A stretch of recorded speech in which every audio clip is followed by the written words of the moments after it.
Hello, this is Mike Burek, your host and producer of Krynica, The Well, a podcast series about topics of interest to Ukrainians around the world. Today is Monday, September 15th, 2025. This episode is produced for the Ukrainian Weekly, a newspaper published in English for the global Ukrainian community since 1933. Our guest today is Michael Drapan, who is a resident of the UK Ukrainian community and also the author of a new book called Home from Home. Welcome, Michael. How are you? I'm doing well, thank you. Thank you for joining us today. To start No off problem. with, can you talk a bit about your educational and professional background? Yes, my educational qualifications include a Bachelor of Arts with Honours in Modern History and Politics from the University of Liverpool, where I was a twice winner of the Edward Rathbone Prize for Academic Merit. I then went on to obtain a postgraduate certificate in education with distinction from the University of Leeds, followed by a national professional qualification for headship from the National College for School Leadership. Latterly, I finished with a Master of Arts by Research from the University of Huddersfield. So for 33 years, I was in education, starting off as a history teacher, rising to head of history, then head of humanities. I then became a deputy head teacher or vice principal, as you would say. I finished as a school principal. Since retirement 12 years ago, I've tutored privately in English, acted as a university examination invigilator, have researched and published my book Home from Home, and for the last 3 years, since the start of the war, have worked as an interpreter for Ukrainian refugees, primarily supporting Kirklees Metropolitan Council, under which the town of Huddersfield falls. And then, within our own Huddersfield Ukrainian community, for the past 40 plus years, I've been the chairman of the control committee. I audit all the books, supervise the full committee in their work. I've been a head teacher of the local Ukrainian school, the community public spokesman and master of ceremonies. I organise and compare concerts. And since the war, have given plenty of speeches in front of the full town council, and most recently given presentations and workshops on my book at places that include the British Library in London, Lotherton Park Stately Home, the Yorkshire Migration Refugee Week Fringe Festival, and for several large companies and associations. Thanks for that introduction. Michael, when did your own Ukrainian family arrive in the UK and where did they come from? So, starting with my mother, Maria Drapan, she was born in 1925 in the village of Porkova near Buchach in the Ternopil region of Western Ukraine. She was about 17 when the Nazis came to her village and she was taken to a camp, soon after put on a cattle wagon and taken by rail to Germany as slave labour. And her story actually appears in our local newspaper, the Huddersfield Daily Examiner, under the title of Ordeal by Slave Labour. And she was placed on a farm in Munster, near Hanover, alongside 3 Czechs, a Pole and 2 Frenchmen. And she would often relate how she would work from something like 5 in the morning right through till 9 in the evening, 6 days a week. And then on a Sunday, after a few hours off, she was given a few hours off after she'd fed the pigs and done some more chores around the farm, and she would walk 5 kilometres to the nearest village where there was another solitary Ukrainian girl. And they would sit on a bench and they would cry. They would cry for their brothers and sisters and mothers and fathers whom they knew they'd probably never see again, and reminisce about life back in their villages. My mother would stay with this farmer till the end of the war in 1945, before being taken to a displaced persons camp, where she remained before coming to the UK as a European voluntary worker in 1949. Then during the early years of the Second World War, my father Stefan Drapan, also from the same village of Porokova, having been sponsored by the local village cooperative, attended an agricultural lycée in Chernica near Stri, where he received training to be an agronomist. But then, on returning home to his village, he was captured by a brigade of Hungarian soldiers who handed him over to the Germans, who took him to Breslau. And there he was given three choices. He could either dig trenches against Soviet tanks, go to Germany as slave labor, or he could sign up to the 1st Ukrainian Division that had been set up under the command of the Germans in 1943. He chose to sign up to the division, and he would remain with the division fighting on the Eastern Front until it surrendered to the British Army in 1945, and he was then interned in a POW camp in Rimini, Italy, until 1947. Fortunately, the Divisioniki were allowed by the British Prime Minister of the time, Clement Attlee, to settle in the UK, initially as POWs, and then as part of a European voluntary workforce tasked with rebuilding the British economy. And so from about 1950, he was able to start searching for work amongst the mills and factories in the north of England.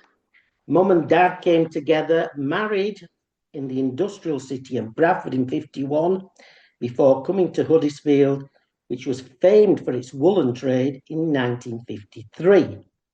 My mother-in-law, Rosalia Pankiu, who hails from Rozniaciu in the Ivano-Frankivsk region, had a similar history to my mother's.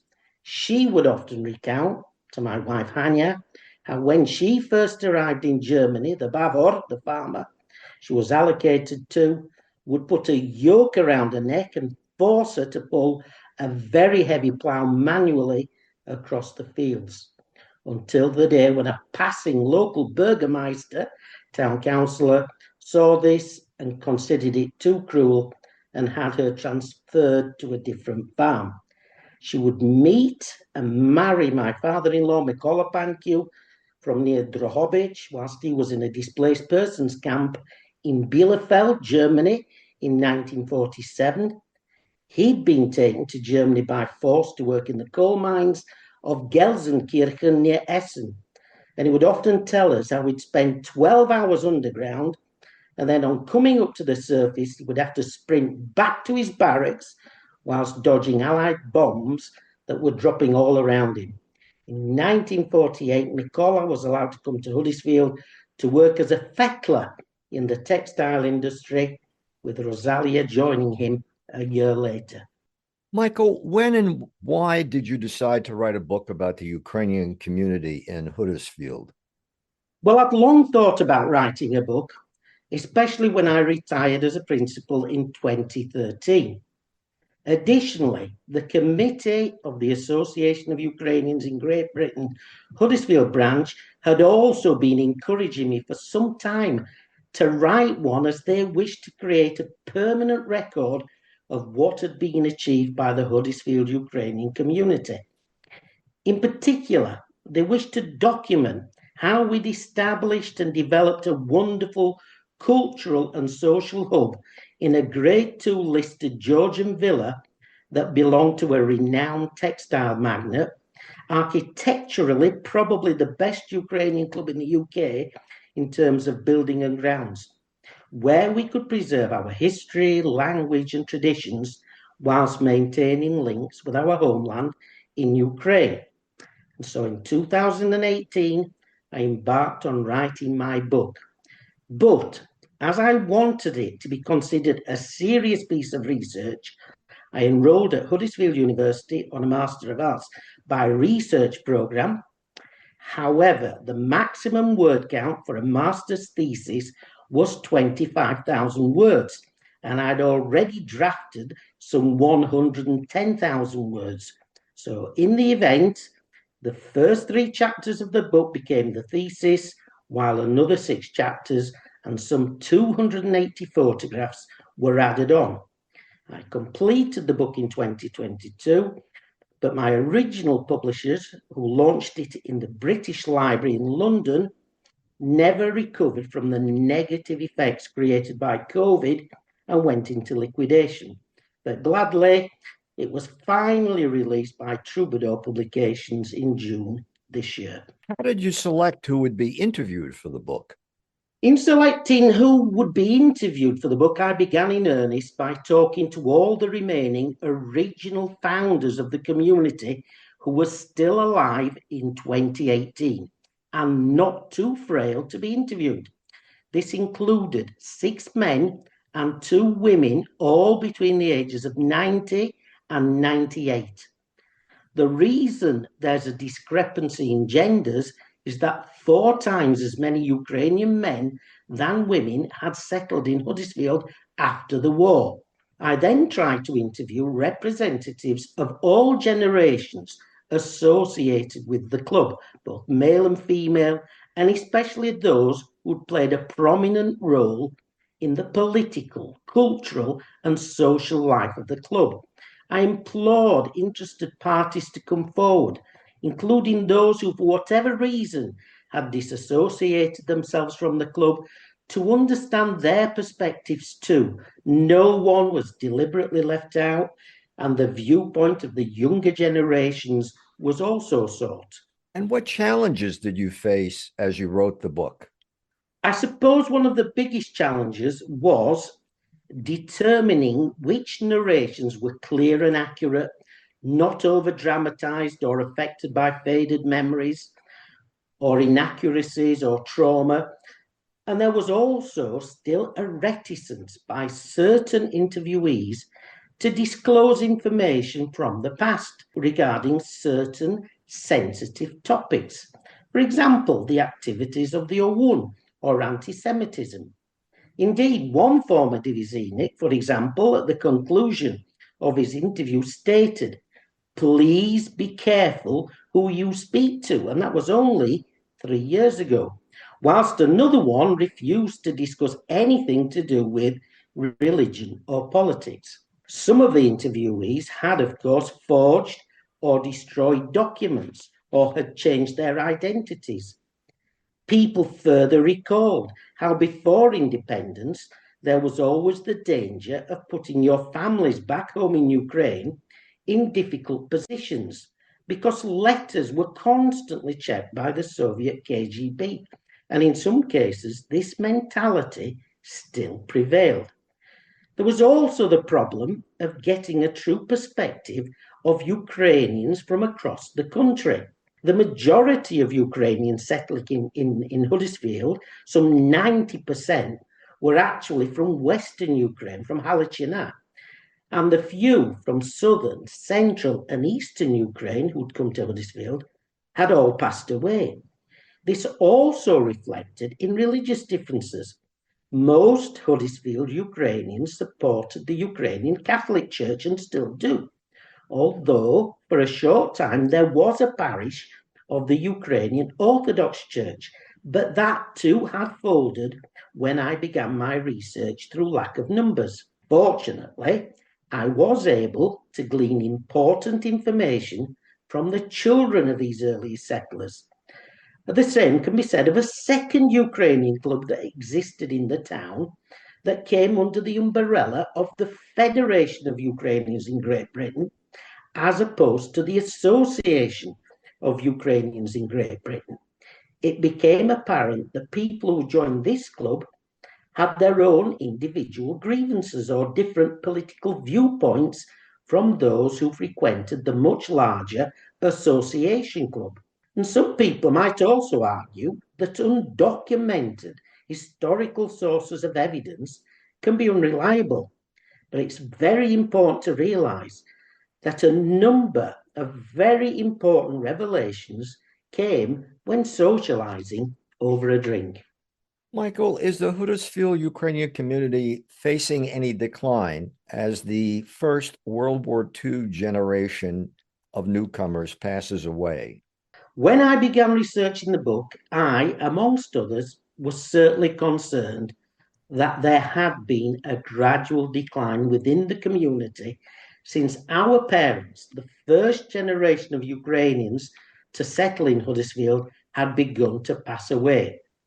Our Ukrainian Saturday school had closed in 2010 through a lack of children registering, as did local branches of the Organisation of Ukrainian Women, the Ukrainian Youth Association, SUM, and the Former Combatants Association. Although we have still managed to hold large community events like Świat Večer, the blessing of Easter baskets, concerts, national commemorations like Independence Day and Holodomor, where local mayors, councillors, and members of parliament have regularly attended, and small groups of musicians, singers, and dancers have taken part, we were increasingly relying on contributions from other larger branches. The same could be said with the running of our club, which is still dominated by 60 to 70-year-olds, with only 2 people under 50 involved. We desperately need the next generations to take up the mantle if the club is to survive. The same can be said with the attendance at Holy Mass.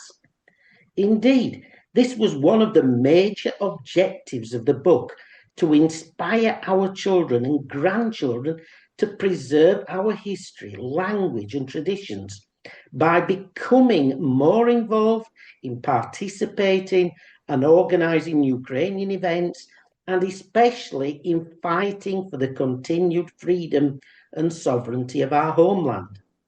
More recently, since the arrival of large numbers of Ukrainian guests who've been displaced by the war with Russia, there has been somewhat of a rebirth and some encouraging renewed interest. The chemistry of the community has changed somewhat, with a number of our newly arrived countrymen helping us with cultural affairs, in particular singing, dancing, reciting poems, setting up a Ukrainian Sunday school. So things are looking more promising. We're more hopeful now that we will continue into the future. Much will depend on how many Ukrainian refugees choose to go back or are forced to go back as a result of immigration policies. Michael, we're just about out of time, but I would like to ask you one last question. So you just mentioned Ukrainian war refugees settling in Huddersfield since the Russian invasion began. Do you have any sense of how many have settled there?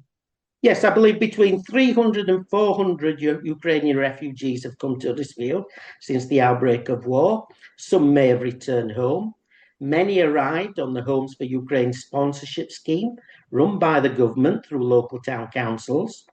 Kirklees Metropolitan Council, which incorporates the town of Huddersfield, was very quick to engage with our committee and established a welcome centre for Ukrainian refugees at the Huddersfield Ukrainian Club, employing several Ukrainians to help administer welfare services, including myself as an interpreter.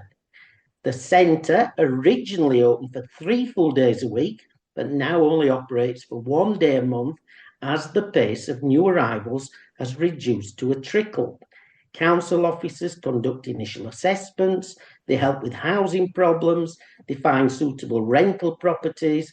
Other employees assist with placing children in schools, ensuring they've got the necessary educational and psychological support they require. Adults are placed on language and college courses and are pointed in the right direction to obtain employment. Others help Ukrainian refugees to apply for benefits that enable them to live in what to them is an alien country. And our own established Ukrainian club and church has facilitated them integrating with us by inviting them to join our established dance ensemble, to co-found a singing troupe, both of which have collected several thousands of pounds in humanitarian aid by going out into the general public and showcasing our rich culture. Attending organised zabavas, światos, film shows and concerts have helped to make them feel at home, and Ukrainians in the town are now very well known across the locality, and especially to both local and national politicians and dignitaries. Michael, I want to thank you so much for joining us today on Krynica. Oh, you're most welcome. And congratulations on the launch of your new book, Home from Home. Oh, thank you for that. and I hope people who do manage to read it find it interesting. I have been speaking with Michael Drapan, who is author of a book about the Ukrainian community in Huddersfield, England, Home from Home. And I'm Mike Burek, your host and producer of Krynytsia. This episode has been produced for The Ukrainian Weekly, a newspaper published in English for the global Ukrainian community since 1933. Until next time, that's all for now.